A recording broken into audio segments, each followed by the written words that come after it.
vous demande d'accueillir, s'il vous plaît, Raquel Garrido, députée La France Insoumise de Seine-Saint-Denis. Raquel,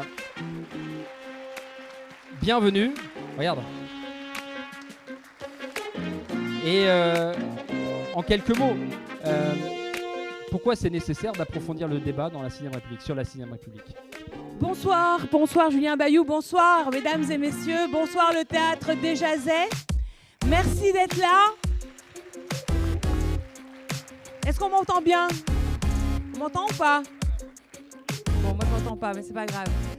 J'ai la sensation, je ne sais pas si vous avez cette même sensation que moi, que par cette soirée, on marque un jalon historique. Je pense que ce jour, lorsque nous y arriverons, à passer à la 6ème République, bah vous direz, moi j'étais à Desjazets.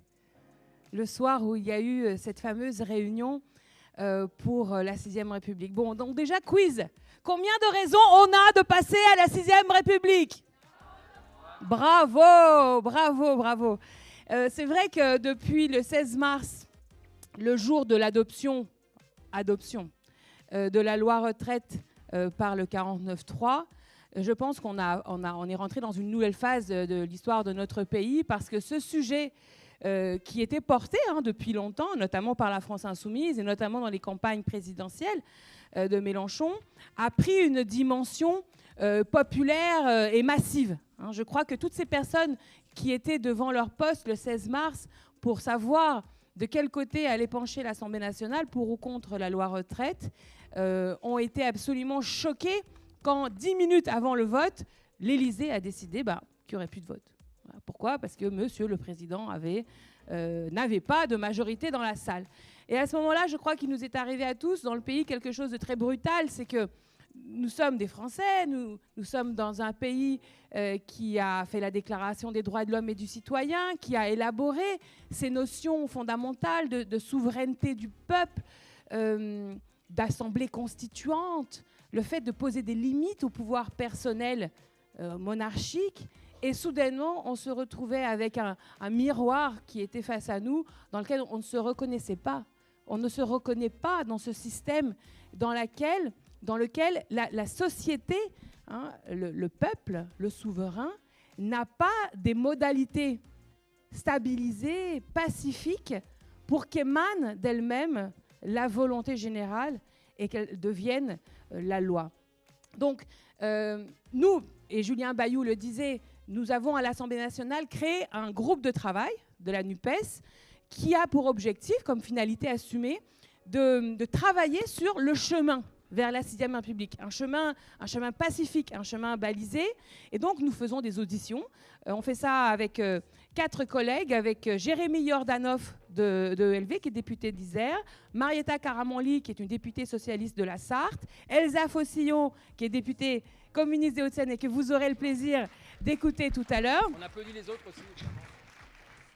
Et d'ailleurs, ce travail qui a donné lieu d'ores et déjà à des réunions, des auditions populaires un peu partout en France.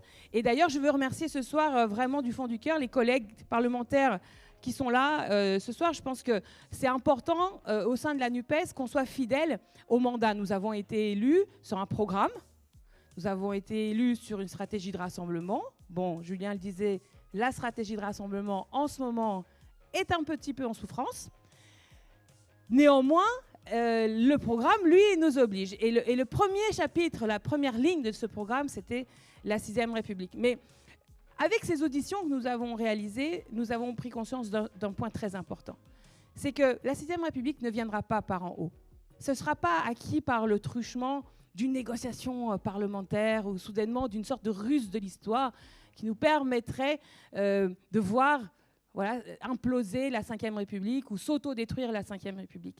La 6e République adviendra si cela devient la volonté du peuple français. Et pour cela, ça doit sortir des colloques, ça doit sortir de l'Assemblée nationale, ça doit pénétrer la société. Il faut que dans la société, en même temps que vous avez vos banderoles avec des revendications sociales, environnementales, il y ait la revendication démocratique. Et c'est pour ça que la décision de faire ce type d'initiative comme ce soir est fondamentale.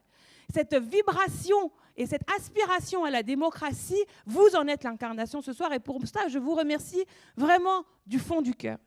Et je remercie également les personnalités du monde syndical, associatif, qui sont là pour témoigner aussi ce soir et pour apporter leur vision sur la qualité démocratique. Traditionnellement, vous savez, dans le mouvement syndical, souvent on se vit comme un contre-pouvoir qui n'a pas à se mêler de comment est organisé le pouvoir.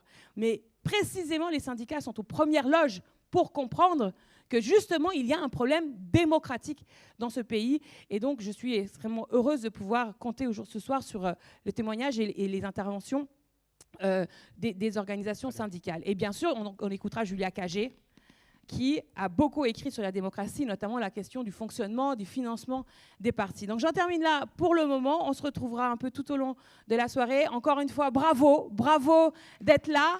Merci infiniment. Merci à Julien Bayou. Merci Raquel Garrido. Et vive la 6e République. Et vive la 6e.